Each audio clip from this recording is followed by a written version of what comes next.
হযরত ওমর রাদিয়াল্লাহু তাআলা আনহু যখন দেখলো যে সিনার ভিতরে দাগ, এবার বলতেছে তুমি একটু হাঁটো, কারণ শিওর হতে হবে যে আসলেই কি ওয়াইসুল করনি কিনা। যখন হাঁটতেছে হযরত ওমর চিৎকার মেরে বলতে আছে, আলী, নবী যেই কথা বলছে কথার সাথে মিলে গেছে, মা ভক্ত সন্তান ইনি হলো ওয়াইসুল করনি। জড়ায় ধইরা হযরত ওমর বলতে আছে আমার জন্য দোয়া চাই। আল্লাহর রাসূল বলেছেন তোমার কাছে দোয়া নেওয়ার জন্য।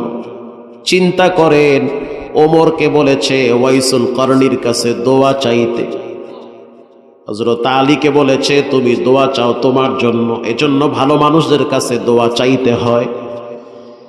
শুধু তাই না, সমস্ত উম্মতের জন্য দোয়া চাইছে।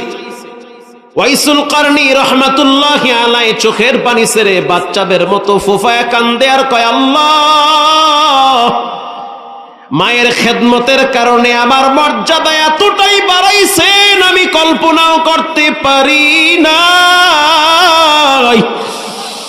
নিঃসন্দেহে হাদা মিন ফাদলি রব্বি, এটা আমার রবের অনুগ্রহ দয়া।